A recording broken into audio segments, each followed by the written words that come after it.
Hello, people of YouTube. My name is Steve Gray, and thank you for watching. If you're new here, please hit that subscribe button, turn on that notification bell, leave a like, and feel free to comment down below what you would like me to do for future anime and cartoon-related videos. So today I got a request, Akudama Drive, if I'm pronouncing that correctly. Let me pull up the person's whose name that requested it. I think he requested it on one of the Jujutsu Kaisen videos. But basically, this show is not getting a lot of love, and I feel like it should. I watched the first two episodes. We're going to talk about episode 1 and 2. This is probably going to be a review of episode 1 and 2 at this point in time. But overall, it's pretty decent. I'm going to be honest with you. I definitely liked the show. I think what puts people off a little bit, the animation style, certain aspects of it have kind of a Ruby-esque vibe, if you're familiar with that show, where it's almost like this kind of clunky 3D animation. I mean, the bulk of it is 2D and fairly smooth. You know, you got all this crazy futuristic stuff going on. But at the same time, it's kind of clunky in certain aspects. So I mean, overall story is great, but keep in mind, animation style, you're kind of hitting Tower of God level, where it's decent, but it's not going to be like on par with something like Demon Slayer. I mean, I'm not going to say Dragon Ball Z Super because they rushed that. Jujutsu Kaisen's pretty decent, I would say, anime quality right now, so it's not going to be something that's exactly on par with that. However, it is a shonen anime, which is kind of interesting. You know, you'd think they'd have some money behind it.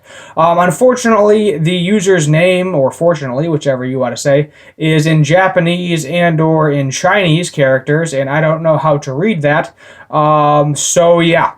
Maybe I'll put a screenshot of his username on the screen, 50-50 if I get to it. But let's talk about the characters.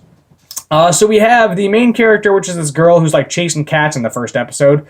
We don't even know her real name. None of these people do we know their real names. So keep that in mind. Everybody's got like a nickname, is what it is. I doubt we're ever gonna learn real names. So we got ordinary person who calls herself the swindler. Basically, she is just a simple girl who got caught up in being charged with not paying a 500 yen fee, which I think is like $5 for food.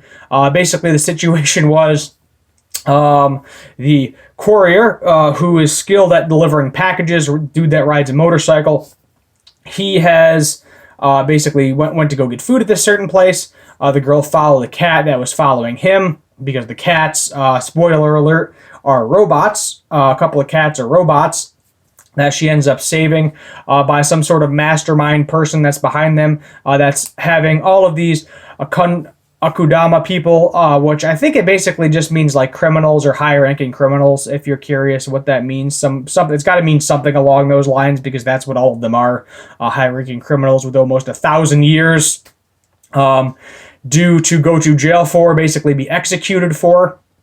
And basically she gets in trouble and, you know, probably going to get fees or whatever because he drops 500 yen. She wants to return it to him. He said drop money is bad luck. He's not worried about it. He literally has millions of dollars from delivering packages, so $5 to him is nothing.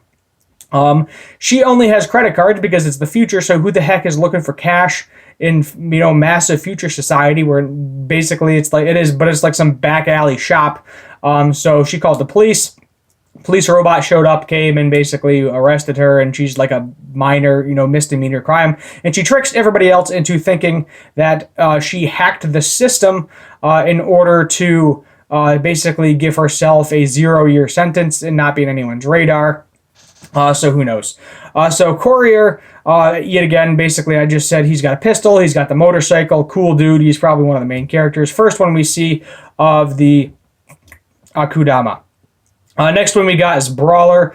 This dude is just super strong. He's going through there bashing the crap out of all of these police robots, saying they're weak and puny, and he is just smacking his way through everybody. Next we got the Hacker, which is what it sounds like. Basically, physically he's weak, but extremely good with hacking computers, machinery, has all these drones that can basically vaporize somebody at a moment's notice. Next, we have the Doctor. She is the wafu, sexy female character. It was actually funny in one of, I think it was the second episode, she asked Courier if she could bum a smoke and she'd let him hit it. And I was like, wow, that's friggin' edgy for a shonen anime. But is what it is. And he was like, no. And she's like, what are you gay? And I was like, oh, God. But she got her sliced throat by an executioner, and she is so good with being a doctor and medical professional that she literally just sewed her neck back up, and she didn't die. It looked like she was dead. I could have sworn she was dead, but nope, good to go. Next, we have Hoodlum. He is only sentenced to 4 years.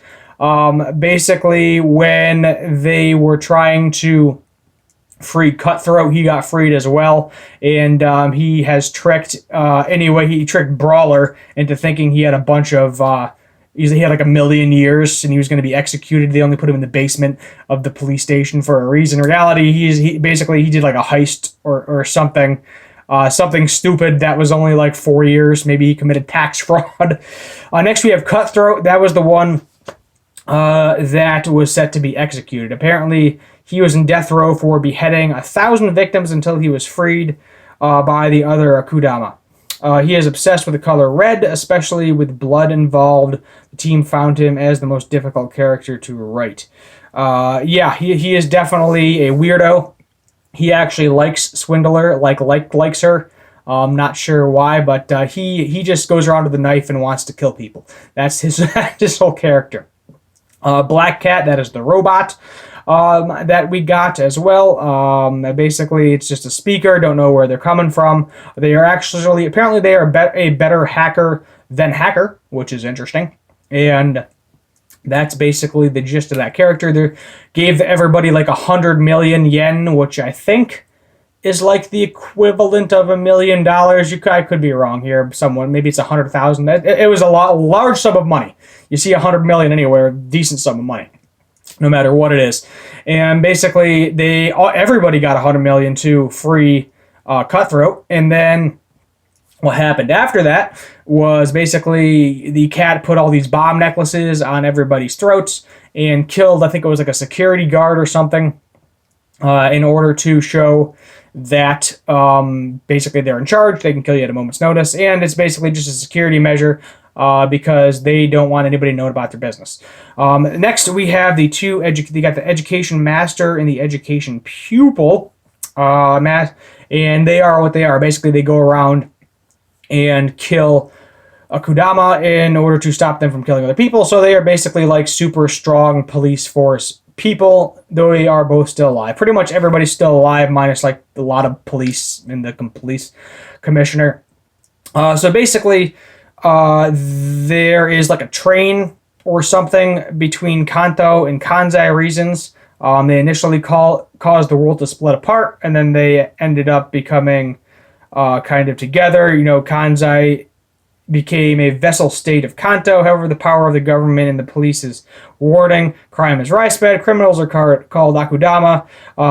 As these Akudama gather together in one place, their aesthetics will clash, and ordinary girl will be caught up in the world of crime. So that's kind of the premise behind it. Going off the Wikipedia page, I can't go wrong with that. That has all the knowledge right there, all the knowledge. I don't care what all my teachers said in high school. It's a good source, and you're all lying to me. I don't care. As long as it's locked and you can't change things. I did change, fun fact, on a side note, I did change the Cuban Revolution to the Peanut Butter Revolution once, and it lasted for a solid 10 minutes, so I feel really bad if a kid wrote that in a paper, and if you see this, I am sorry. I messed up your paper. I probably knocked you down a letter grade for that. But getting back into it, basically, the first episode, obviously, is that whole situation playing out with Cutthroat. They rescue him. Second situation, also kind of Cutthroat rescuing him. Second episode as well. And that's pretty much the gist of what happened the first 2 episodes. There are currently 5 episodes out. So, as I said, probably going to do in my last review of Jujutsu Kaisen, how I'm probably going to do this is you're going to probably get this on Sunday or Monday, depending on when I feel like uploading it. Then I'll probably throw episode 3 and 4 out. And then episode 5 actually comes out on Thursday. 6 rather comes out on Thursday. So I'll probably do another 3 reviews that are all double episodes, most likely. They're still probably going to be around 10 minutes long or so, maybe a little bit longer, depending on how I feel like doing it. But that's basically the gist of it. So now you got all the characters, how it plays out, what's happening, and basically everybody's troubled. So, this isn't your standard hero story. This is basically I'm paying all of these terrible human beings money to go kill a bunch of people in order to get this giant vault thing, and we have no idea what's in the vault at this point in time. Basically, they have to hop on this train. The issue is part of it was affected by an atomic bomb or something at one point in time. So there's part of the track where unless you're inside the train, it's unlivable. So they either have to wait until they pass through that section in order to get it, or before it. And I'm guessing there's going to be like some sort of time crunch type scenario. And basically, I feel like this is kind of a Charlie's Angels type situation where they have the speakerphone, aka the cat, Charlie, who's telling all the angels, all of the Akudama, to go help and fight these people. Will some of them die? Who knows? There is a possibility that a few of them might die. Brawler, very cocky. I could definitely see Brawler dying. Hacker, if somebody basically gets to him, he's not really powerful physically, so I could definitely see that being an issue as well. Obviously, Swindler is going to try to swindle her way out of the scenario. She wasn't even meant to be there. And same with Hoodlum as well. Also was not meant to be there, but they got kind of caught up in all of the ruckus of everything. And that's all you can do about it. So I think this pretty much sums it up. What's going to happen in episode 3 and 4. They are going to go on a train. They are going to go get this safe. One or two of them might die in the process. I definitely foresee that possibly happening. And probably going to be another mission, I'm guessing. My guess is Cat Person is going to build a giant Gundam and just wreak havoc on everything. That's my educated guess. We'll wait and see if it actually happens. So, my name is Steve Gray. Thank you for watching, and as always, have a good one.